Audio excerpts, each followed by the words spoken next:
The media says, leave Iran alone. All they are is just another ship in the storm. That's right.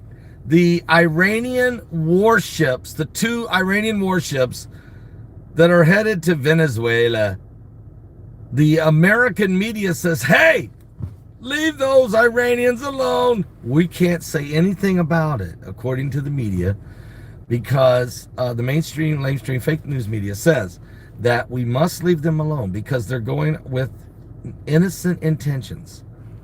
Okay? It's the best of intentions. And that they are sailing toward Venezuela to dock in Venezuela and unload weapons and other supplies that may be needed by the Venezuelan government.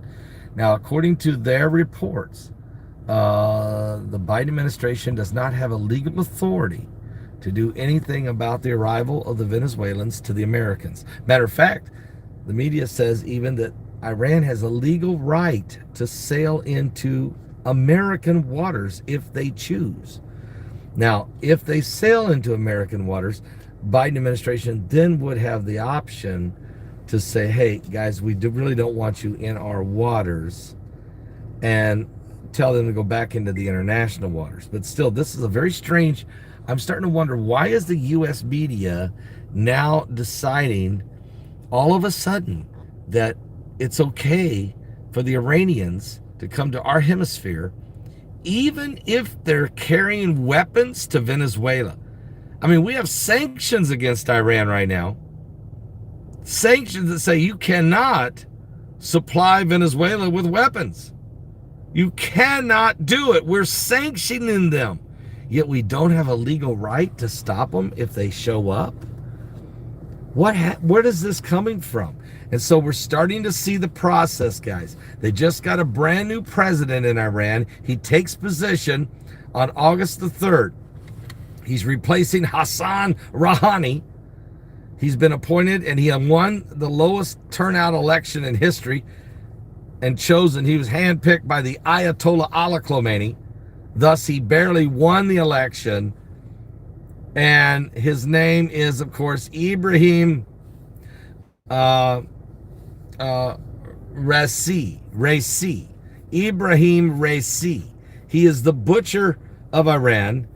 In 1988, he oversaw and executed 3,000 people himself. He ordered them to be executed by either beheadings or hangings. And he also ordered thousands of people to be publicly flogged and imprisoned thousands of political prisoners, and thousands of people died, many people tortured. All these things happened under his watch. This guy is brutal.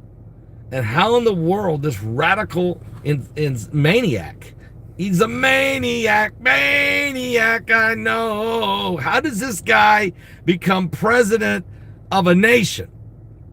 And what's really wild about his radical ideology, his apocalyptic ideology, that includes the wiping of Israel from the face of the earth. How do we all of a sudden have a softer approach toward this? I'm starting to wonder what's going on here. And then, while that's going on, the Israeli new prime minister, Naftali Bennett, who's a strong right-wing conservative as it relates to the protection of the nation of Israel, has said to the world, wake up. And he sent a message to the United Nations, to the United States, to everybody. Wake up. This is the most radical leader in the history of the world. This guy's worse than Saddam Hussein. This guy's he's on the same level, people, as Muammar Gaddafi, Saddam Hussein, Mussolini, Idi Amin, Mao, Stalin, maybe even Hitler. And we're just saying, go ahead, you can send your.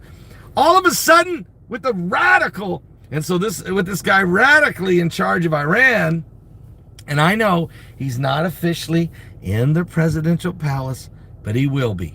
So give your life to Jesus Christ, guys. This is getting really crazy. I don't want anybody to miss heaven. But we're getting ready to see the Battle of Gog and Magog soon.